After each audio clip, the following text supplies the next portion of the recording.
we can disagree about what food we should order, but we can't disagree about whether everyone gets fed. Those are different issues, So as long as we have the common mission to get everybody fed, let's talk about all of our options. There's going to be a lot. And even in leftist circles, there's political diversity in how we achieve the common goals. Sometimes leftists fight themselves needlessly, but we can collaborate, we can cooperate, we can have dialogue as long as we agree that these are the end goals. But if one of you wants to liberate the oppressed and the other of you wants to kill them, then we're not going to agree.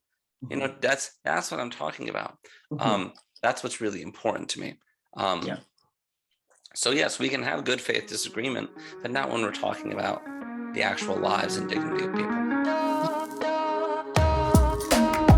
Hi, my name's leowt, and you have found your way to the Conversations podcast. Conversations exist to create spiritually minded conversations about life. We desire to create safe space for dialogue and community. We desire to come together regularly and intentionally to generate conversations about life, belief, and the intersection of the two. Everyone is welcome at the conversation. What is up, friends? It's leowt, and I am here with a ridiculously impromptu setup for this podcast today. Literally nothing, not a single piece of technology I have is working. So my friend here and I, we're going on the fly because I feel like this conversation needs to happen, and it's way too pertinent to put it off any longer. But in case you're new here, my name's leowt.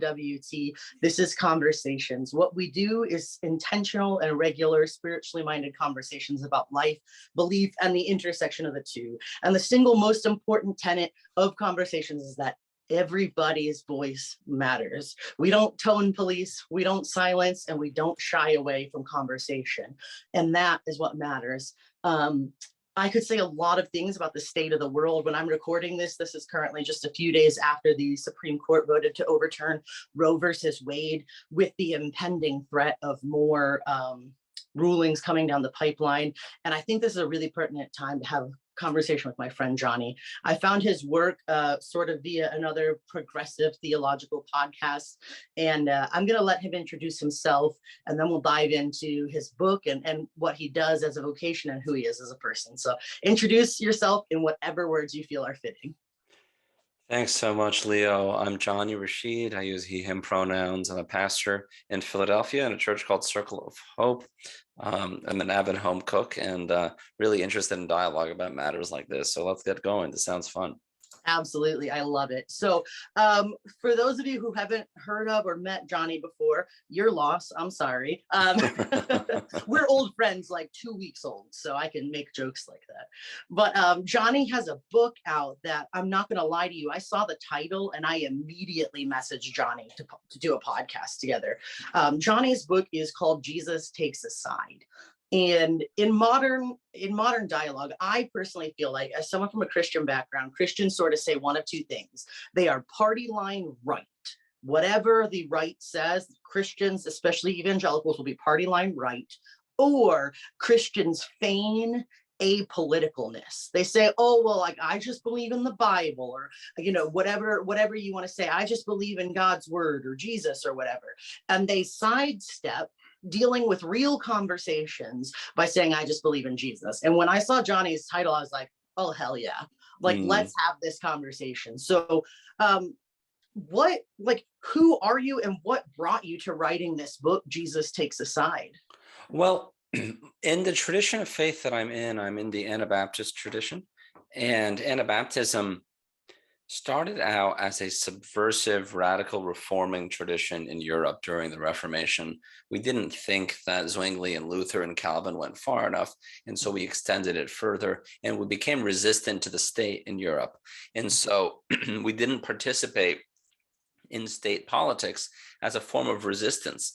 So we wouldn't baptize our infants because we didn't want them to be baptized into the state. We wanted to baptize professing adults. This is a big deal. We were persecuted for this, killed for this. And in Europe, it was a radical movement oriented around things like redistribution, sharing things in common, real justice oriented, peacemaking community, peace-loving community. The United States presented us with different political a different political circumstance where we had freedom of religion. That is a lot different than the state church of Europe. And so eventually what happened was a resistance to participate in politics, which was subversive in Europe, but in the United States, quite the opposite. Right. And so resisting the state church is a lot different than not participating in resisting our political system in the US. And so what it turned us into was politically indifferent, politically quiet people that didn't want to engage when there was a lot to talk about. And this idea became popular, I think, to neo-Anabaptists or to evangelicals who didn't like the moral majority, didn't want to associate with the religious right, and felt like their way out of a political gospel was simply being apolitical, not taking a side, bragging about their purple churches, bragging about their third way, this type of thing. And so that's the tradition that I'm in. But my heart grew increasingly convicted about injustice in the world, and I knew there had to be another way. And so I was greatly influenced by liberation theologians who very much have said Jesus takes a side, takes a side of the oppressed. You know, when I say that, it's not a novel idea. It's an idea that lots of liberation theologians have been saying for quite some time. And so I was convicted by that. And then, of course, I experienced it also in my body and learned that politics wasn't an abstract matter, wasn't just a distant matter, but it was an embodied matter as much as it was a theological matter. And when you say embodied, we have a broad audience. So we have some people who are going to know right what that means and some people who aren't. But when I listened to, I can't remember if it was in your book or in your podcast with Mason Maniga, A People's Theology, which if you're interested in theology podcasts, folks, you should definitely check that out. I'll drop the link in the show notes here. But I remember you saying something about like the way that you as a person who is male, not white, right, has a name that sounds like not European or whatever, you had some sort of encounter with like the way race and theology integrated or something like that. There was something in your narrative. Yeah. I mean, it was very clear to me. I mean, January 2017, Donald Trump was inaugurated president and he instituted the Muslim ban, which was an explicitly racist ban against Arab countries and Muslim countries. He left out Saudi Arabia and Egypt because of their relationship with Israel, but he had a list of countries where people couldn't come. It didn't matter what their background was and who they were. If they came from that country, they couldn't come. And I was doing communion during one of our love feasts, and there was people that looked like me and my children stuck at O'Hare, stuck at PHL, Philadelphia's International Airport. They were behind gates, they couldn't get through. And at that moment, it became clear to me that this isn't just an abstract political matter. This is actually affecting the livelihood of people. And Jesus stands with these migrants that can't get in.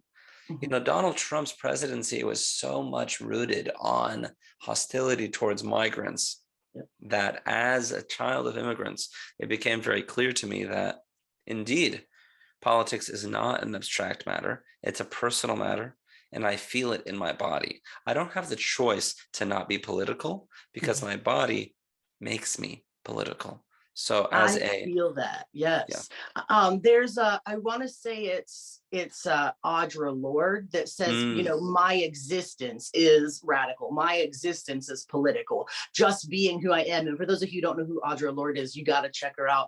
She is a Black lesbian. I want to say philosopher or theologian. I can't remember if she was rooted in religion or not, but you know, her categories of her life, much like Johnny is saying, categories of his life that are visually represented, place him in a position where he can't afford to be non-political. And for me, that plays out in my queerness. Now, I have the privilege of being white and passing as male, but as soon as people know that I'm trans, right, or that I'm queer, that puts me outside of the norm, right? So I have one level of privilege that brings me in and other levels of privilege that pull me out. But for someone like Johnny, right, he's not going to have that chance to be not political.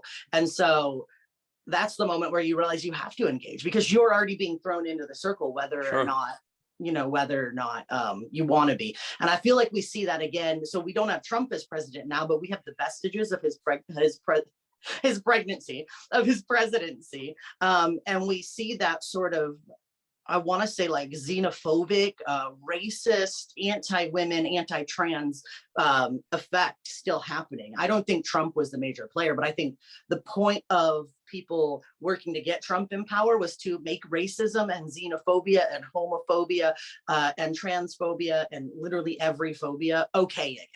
And Right.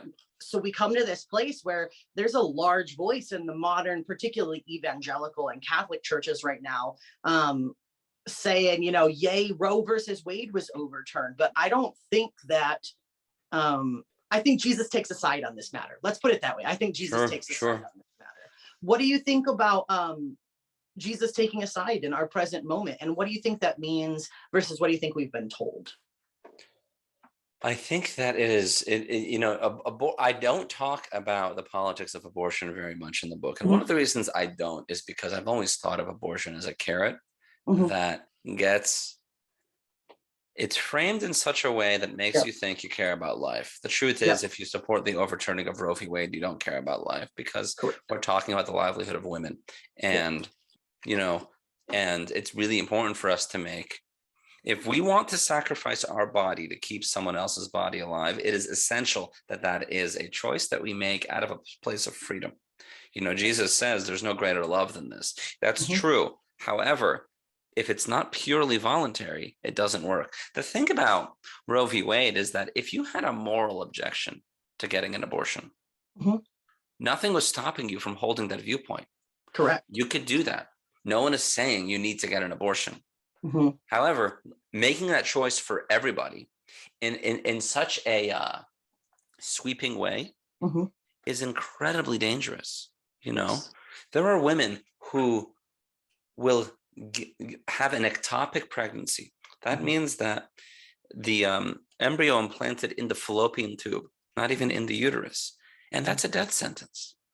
They literally need to get an abortion to live. It's a medical procedure. It's healthcare. And bans on abortion, even the ones that say have exceptions for when the mother's life's at risk, are really entire complete bans, because access to abortion is so much more limited in those states. It may not be illegal to do it if your mother's at risk, but good luck finding one. So that's the issue that we face. So to me, Jesus takes a side with the women that are at risk here, and I think that Jesus does care about healthy pregnancies and healthcare. But when we overturn Roe v. Wade, we're not talking about that. And that needs to be clear, that the idea that women's bodily autonomy and reproductive rights is hostile toward pregnancy and life in general is a false dichotomy that Republicans have manufactured in order to get them to side with very anti-life options. The same people that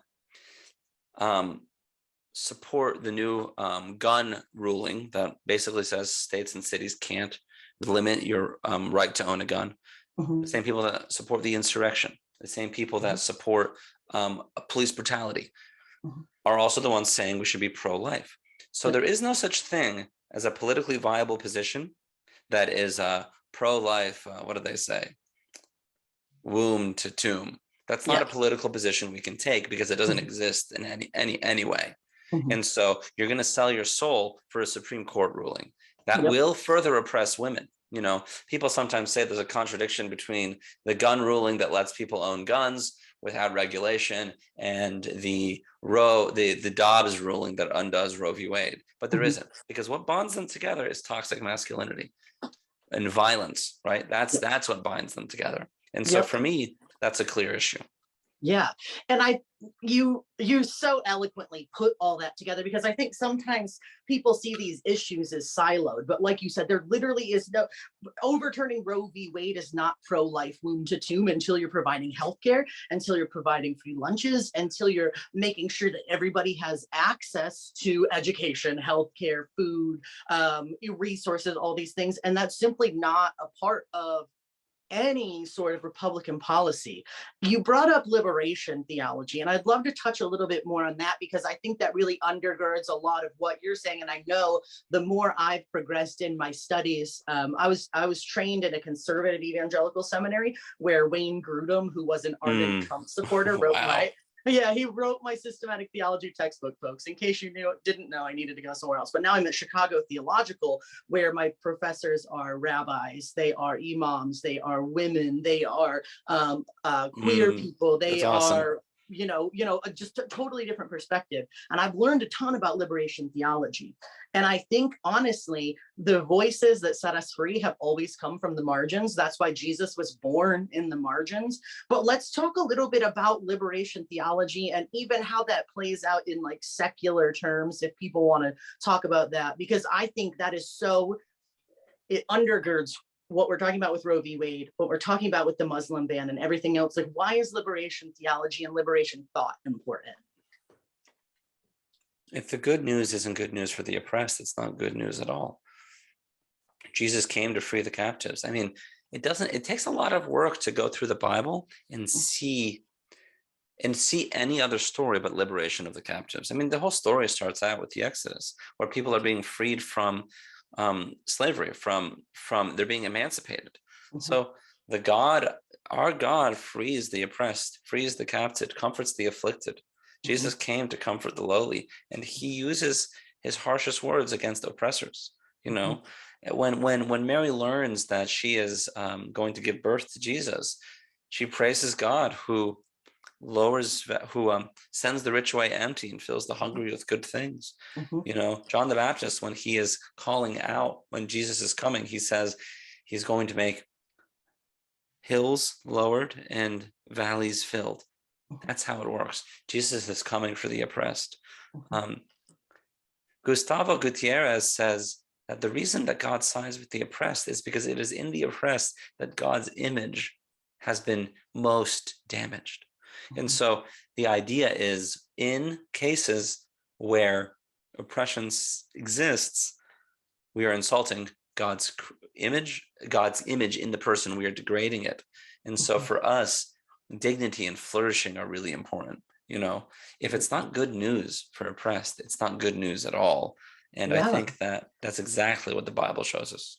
Absolutely, from start to finish. I mean, I think it was James Cone I was reading this semester. I could be wrong, so I'm hesitating to say this reference, but he likens the manger that Jesus was born into to a milk crate in an alley in the ghetto, right? Jesus literally was born into oppression.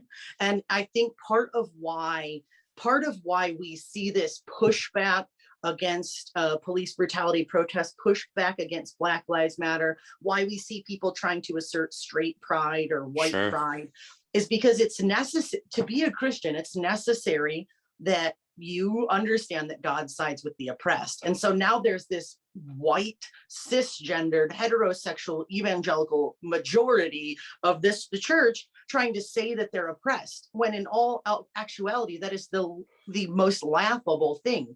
I mean, to sum this all up, you have George Bush standing on an aircraft carrier quoting the book of Isaiah after talking about declaring war on the Middle East. Totally.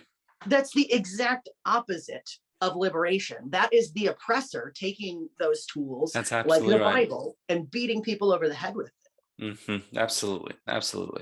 And I think that it's necessary for white people to soothe their white fragility, for evangelicals to soothe their fragility, for men to soothe their fragility by believing they're being marginalized, when actually women's life is at stake, English as a second language people's lives are at stake, disabled people's lives are at stake, brown people's lives are at stake, trans people's lives are at stake. That's the oppressed. So if you want to see where God is working most, I believe the gospel is centrifugal.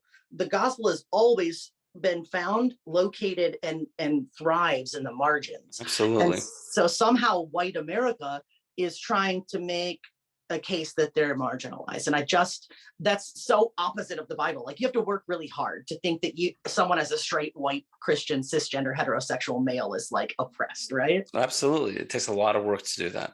Right.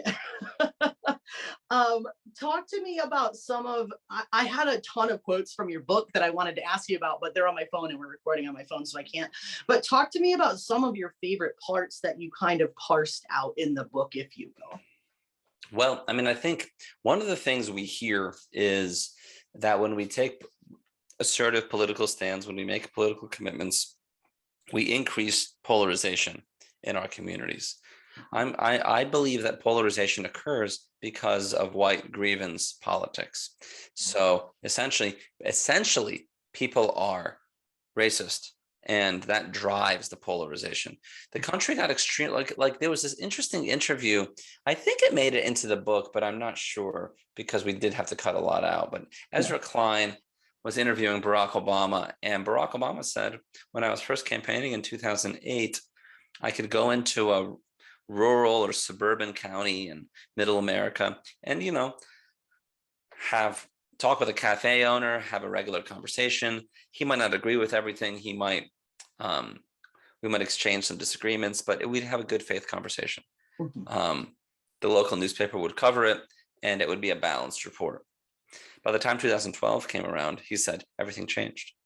He wasn't welcome. He lost counties by more, and so on. So what happened? We would say white lash happened. We got more polarized because we had a Black president. And the thing that's interesting about that is that Barack Obama is a very moderate president, and not that even distinguishable from Mitt Romney. But his battle was just against his own race. And so we had increased polarization as a result of this. So huge dilemmas, huge problems came into play.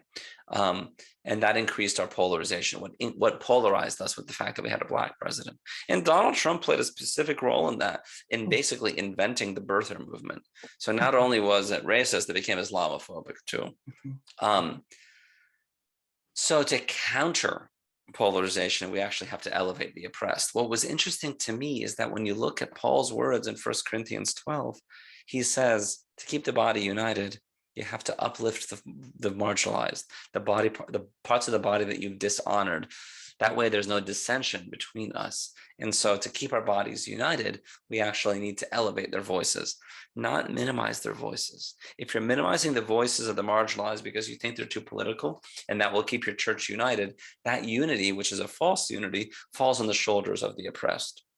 Yes, lift us absolutely. up, center us, and your body will be united.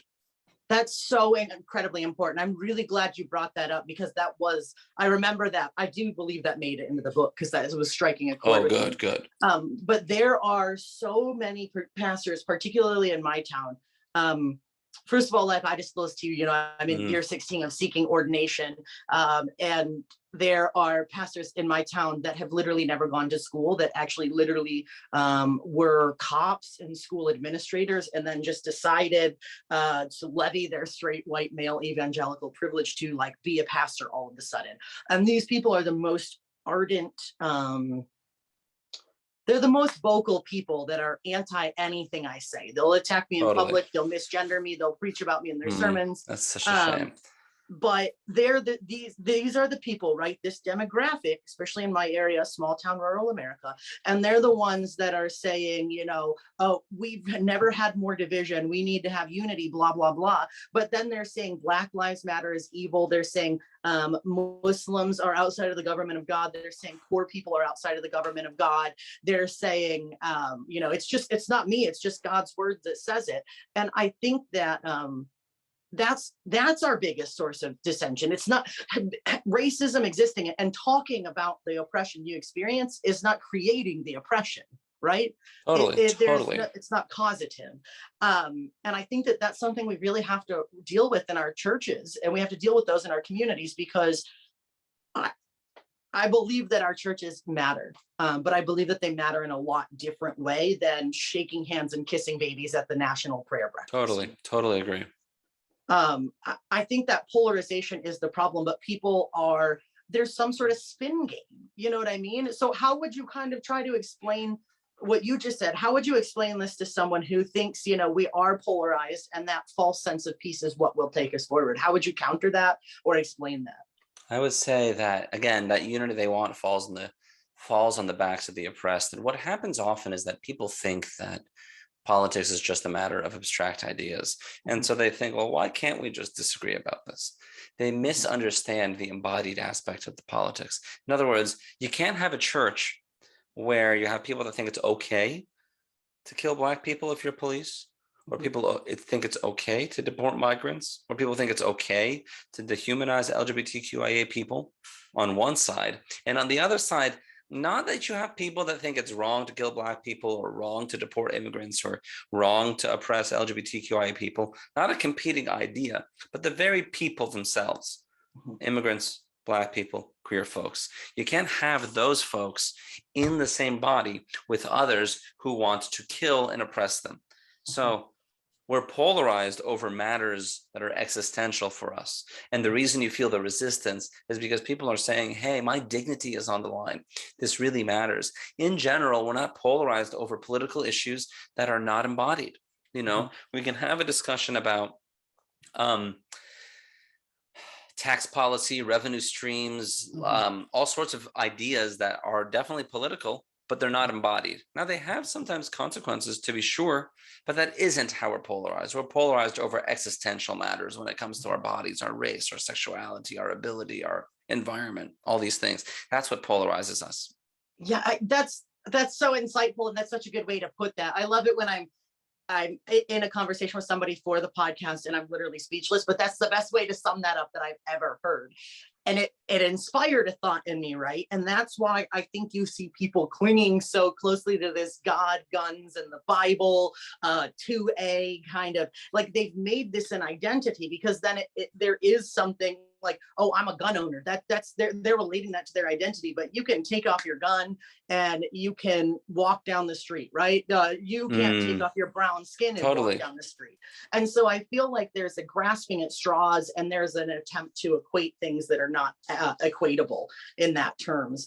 Like we're not putting gun restrictions in place, just common sense ones. I'm not even talking crazy, but putting gun restrictions in place is in no way equitable.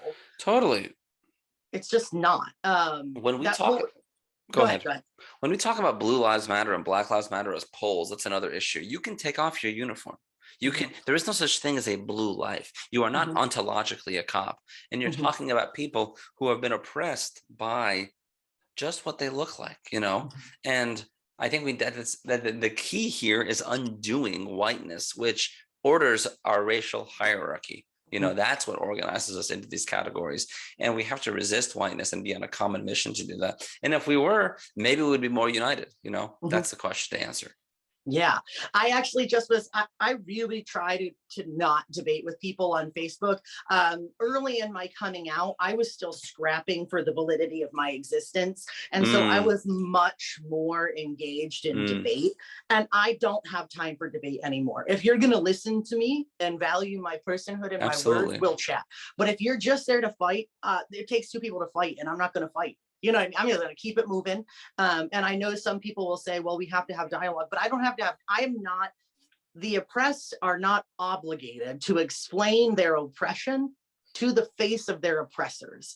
And I feel like that's something that's really important in our churches. We need people who have the social capital of whiteness to speak up, and not over oppressed voices, but to say, you need to listen to these people and what they're saying. And I think that it would build a real unity in the body of the church and the body of the United States. I think those things are intertwined, you know.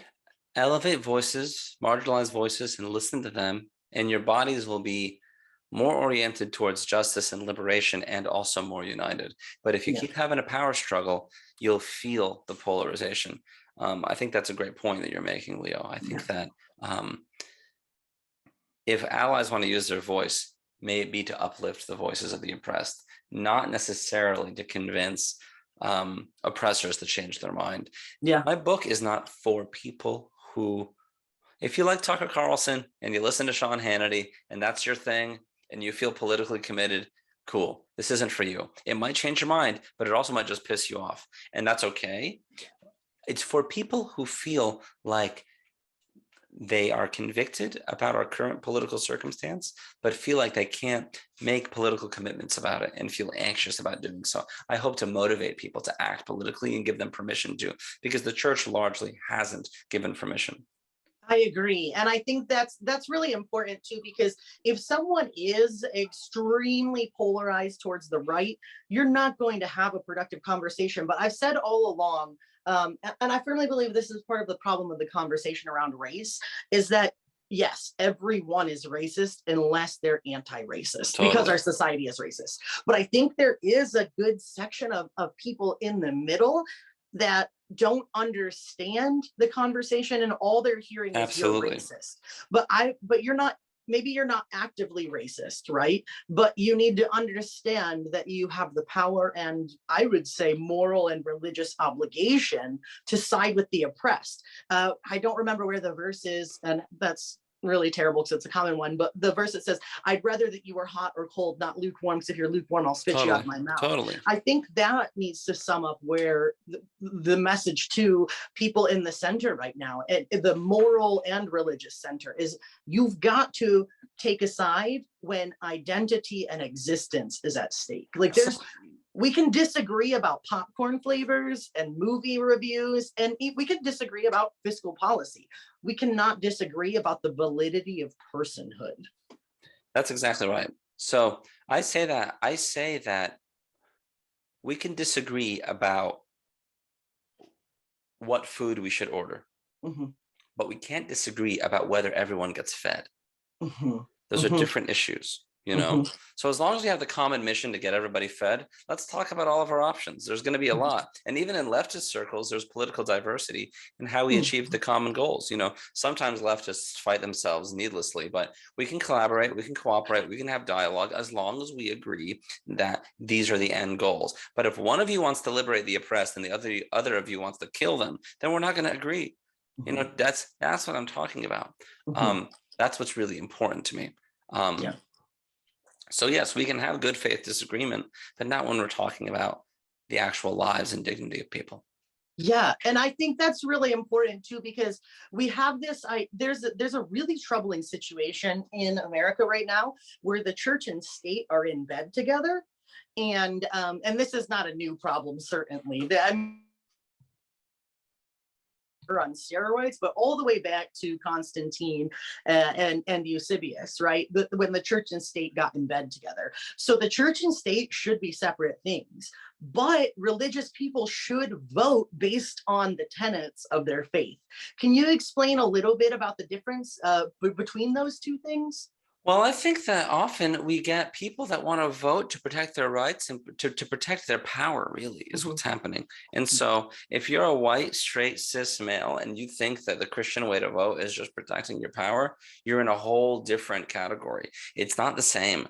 When people who are so-called pro-choice vote against their siblings, their queer siblings, their BIPOC siblings, and so on, they are not acting in the way that Christ calls us to act. We're supposed to act in a self-sacrificial way, not in a self-indulgent way. And if all you're trying to do is get more power and more wealth and more money and more Christian influence, then you're acting like the empire.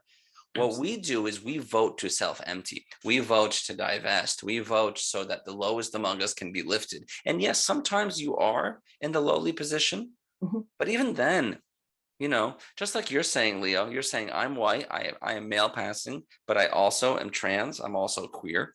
And I vote not only with queer people in mind, not only with trans people in mind, but also with people of color in mind, with disabled people in mind, with the poor in mind.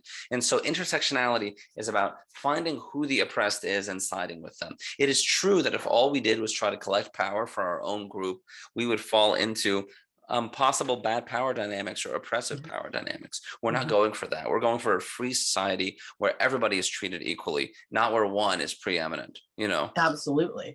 I think that's the massive difference between a theocracy, which is where like the government and the church are in bed together, versus a religious populace that actively Absolutely votes. Because those two things act completely differently. Because if you have a theocracy, you are innately oriented to working towards maintaining your power.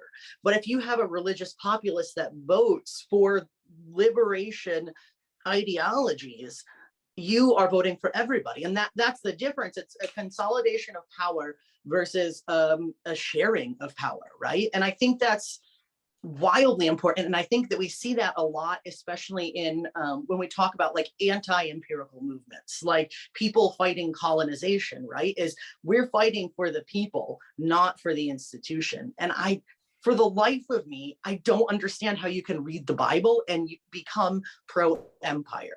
Totally. I totally agree with you. I don't get it. Like, and I mean, there are obvious ways which like we've studied in seminary and we've studied in school and we've read about. Like anyone who is at all marginally educated, even from a centrist perspective, can see how the empire came to be. So I get it logically, but I do not get it in my feels. You know, I don't get it in my heart. I don't get it in my body. I don't understand it. So how does your religious perspective, right, and this liberation and Anabaptist background, how does that play out in how you live your daily life and in how you lead your community? Because this may just me personally asking, but people ask me all the time, you know, Leo, why don't you start a church? And I'm like, well, first of all, I ain't got no money, bro. But second of all, I don't want to become that which is so damaging to our society, meaning the capitalistic, empirical, evangelical kind of American church. So how would you say that you structure your life as a person and as a leader and, you know, help structure your community to be anti-empire and pro-oppressed? We do our best to listen to the oppressed. So one thing we did recently as we were discerning where we wanted to move as a community was gathered people, and we gathered people that were disabled, and we gathered people that were sexual minorities, and we gathered people that were racial minorities, and we listened to them and we said, where do you think we should move as a body? What should we do? And we highlighted their voices. When our cells got together, these circles of 10, which are mixed race, class, gender, ability to, we highlighted the statements from the oppressed people, and that was the hermeneutic through which we understand all of the church's discernment. Elevate the voice of the oppressed, and you will see that they have a lot more embodied wisdom in them than we think. You don't need to get an expert to do this. You can just do it in your body. I think that's really important for us to understand that God gave us the people that will help us become more like the kind of community that God wants to create. Listen to the oppressed, listen to the marginalized. They are closer to God because they are desperate. They are self-emptied, and God can fill them. If you try to listen to people that are otherwise preoccupied, they'll say, I can't come to the table, like in the parable of the great banquet. I have my ox, I have my land, I have my marriage. Look for the people who are oppressed and include them, and then your community will be transformed. That's such fantastic advice, because I think practically speaking, if we structured communities around that, we would be able to even unwittingly sidestep this sort of siding with empire. Oh man, I just had a great thought and I lost it. No, but I think that's wildly important. Oh, this is what it was. So what I do, I live in small town America, right? I joke all the time, like I moved from New York City, like from Harlem, back to rural Western New York, about an hour and 30 minutes from Buffalo, right? So I like to say that I'm from a decade ago. Nice. Even though our whole country is moving backwards in time right now, I'm from 10 years before the rest of the country. But what I found is there's actually there's a large amount of queer people in rural America, and where I live, just because of where we are, we're the urban center of our area at 13,000 people. So it's a really weird dichotomy. But what we have here is we have, you know, our racial majority is white, able-bodied. Almost everybody is English as a first language speaker, mostly straight, you know, that sort of thing, right? Because it's just a smaller area. So all of those minorities are smaller as well. So I'm trying to help build intersectional movements and raise awareness amongst like majority oriented people. What would you say to allies that are working in small town America where there might not be a ton of minorities, or it might not be really safe for minorities to speak out first? How would you advise people to listen to the voice of the oppressed and or amplify the voice of the oppressed in a state where we might not always have all of those oppressed represented, or it might not yet be safe for them to speak publicly? I would say keep representing them in your voice, keep representing their perspective, keep making sure that this isn't an abstract discussion, but also try your best to continue to center them in our dialogue. If your church is, if you live in Vermont or Iowa, your church is probably going to be white. So then what do you do to help people? What do you do to help people overcome their own prejudices? You can help change their minds, but one practical thing to do is just to raise money and then find out who to give it to. Money, financial resources is really important, I think, to overcoming oppression, especially when it comes to decreased earning potential of disabled people, queer people, and sexual and racial minorities. Giving them reparations is really important. So there's a lot of things that you can do in that way. And if you can convince a predominantly white church to do that work, it might even get more diverse, but ally with other partnerships and other communities too. Don't invisibilize them, be a part of them. That's really interesting. I just had this thought for the first time because I believe it was Cory Bush, maybe. Oh, okay. Cory Booker made a post and it was like, it's Juneteenth and reparations. It's That's Juneteenth and education. It's Juneteenth and redistribution of wealth. And I just had this funny thought, like, what if the church was the vehicle for reparations instead of the state? Because the state moves at a snail's pace, and apparently right now we're a snail in reverse, right? But what if the church and bodies like that began to figure out ways to distribute or help encourage or literally generate reparations for people who are marginalized or oppressed? That would be, I think that would be wildly countercultural, but absolutely biblical. I think that would be great. I think that the church should do what it can to affect these changes. I do want to say that sometimes Christians will not participate in politics because they say, oh, this is the church's job. This is not the government's job. And so we should be caring for the poor. We should be caring for this and that. And honestly, we have such limited power with what we can do that we shouldn't discount the fact that our elected officials are both responsible to doing more and have more capacity to do more. The church should be a prophetic voice that influences our political leaders, and that we should participate practically in the political process, but also imagine it further than our political economy offers us. In our society, we have serious restraints around our political imagination. What Christians can bring to the dialogue is not only practical participation in politics, like calling senators, calling members of Congress, calling local legislators, voting, and so on, but also imagine possibilities beyond what our political constraints have given us. Imagining a world without violence, without police, without oppression, without income inequality, without carbon emissions. We specialize in imagining future possibilities that seem impossible because we are relating to God, who is much bigger than our imaginations. Absolutely. Yeah, absolutely. I feel like what you say is so dense. I love it. And we've had 4 hours of conversation in this amount of time, but I'd love to pick your brain about maybe perhaps one more topic and then we'll kind of wrap it up.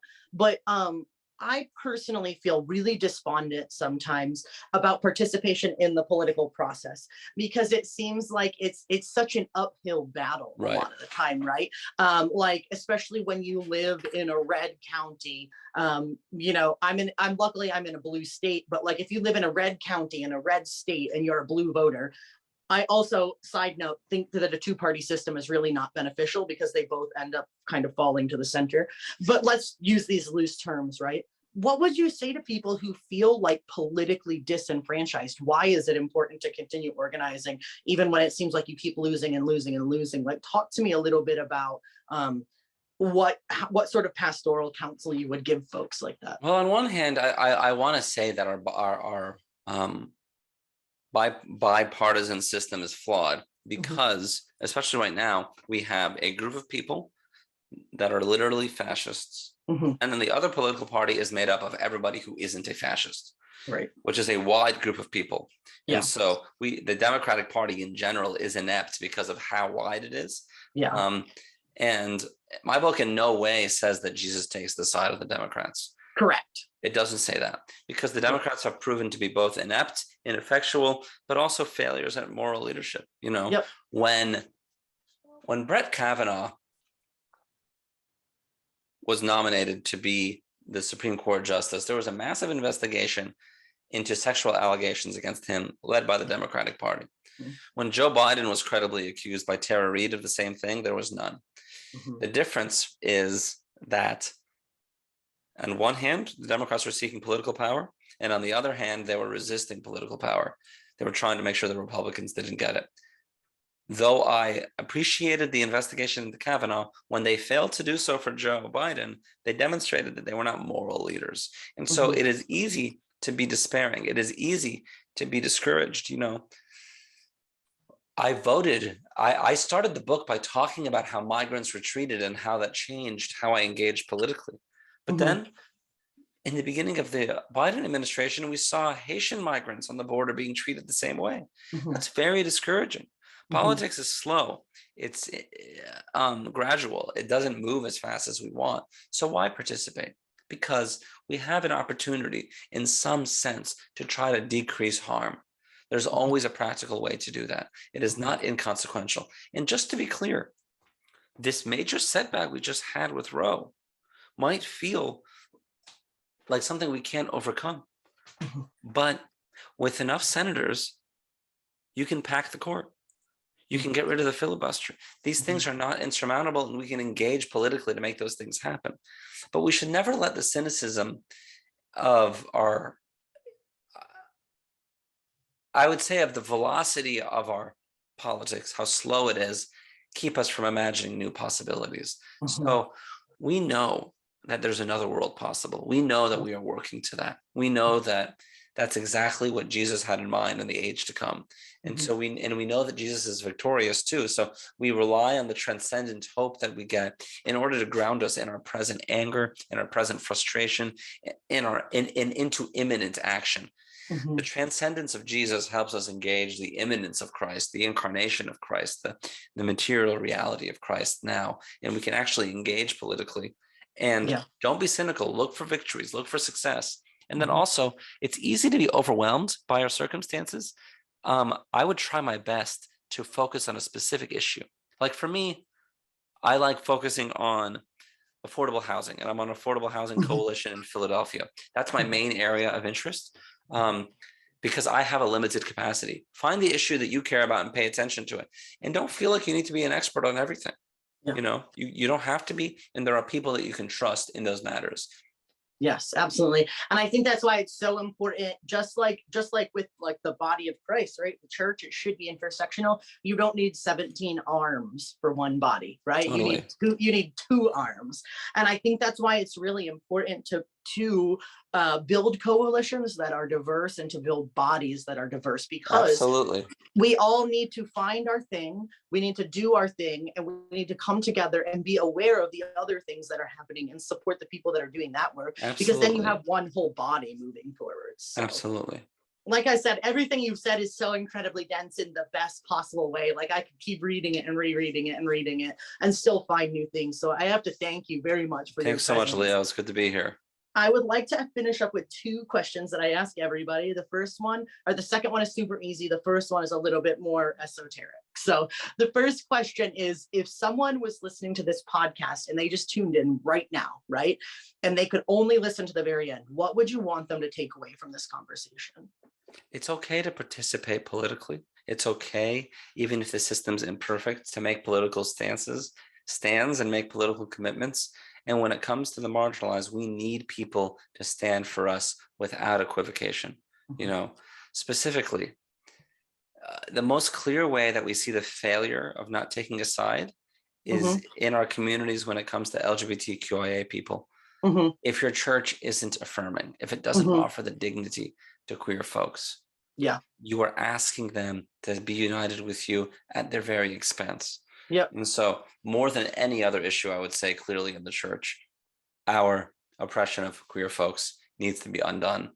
And too often, evangelicals give you a third way. They don't give you a clear answer. They don't give you about whether you're included in marriage and ministry and membership. and that is toxic. That leads to self-hatred and suicide, and we need to change that in our churches. Absolutely. Absolutely. I didn't even pay him to say that, folks. That was his honest answer. Sometimes people accuse me of being like queer centric. Like a lot of people have tried to like hurl allegations at me that during my participation in BLM protest that I was just trying to steal the narrative for queer people. I'm like, no, you don't understand. Like when one of us wins as a marginalized community, we all win. And privilege is not evil. It's only evil if you use it to marginalize and subjugate, right? If we can share that privilege and lobby for each other, right? If I can stand up for Black lives, and if a Black pastor could stand up for queer lives, we are twice as strong instead of half as strong. You know what I mean? That's right. That's right. I really, really firmly believe that. I really believe that in a lot of ways. And I thank you for saying that, first of all, as a queer person, but also, yes, we need to do that. The last question, like I said, less esoteric, much easier. Give yourself a quick commercial, your name, how people can follow you, anything that you would want people to know about you. You can spit that out right now. Yeah, you can buy Jesus Takes Us High anywhere. If you want to do it locally, tell your bookstore owner to buy some copies. That'd be awesome. And then you can follow me at jonnyrashid.com, and then also at Jonny Rashid on Twitter and Instagram. All right. And keep up with what I'm doing and what I'm writing and what I'm thinking about. Would love to have you connect with me. Thanks so much. Awesome. Thank you so much, Jonny. You have a great day. I hope to talk to you more in the future because I very much enjoy your voice. Great to connect with you, Leo. It really gives me hope that the kids are all right in terms of the church. I know that there are bodies out there that are doing this. And so I'm happy that you're trying to kind of signal boost that. I hope you have a great day, and I hope to talk to you soon, my friend. Thanks, Leo. Take it easy.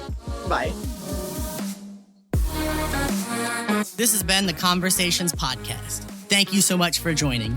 If you have any questions or comments, or just want to get involved, feel free to join the conversation on social media. You can find us at Conversations Official on Facebook, Instagram, and YouTube. And please don't forget to rate, follow, and share this podcast. We're available on Anchor, Spotify, or wherever you get your podcasts. Thank you so much for joining the conversation.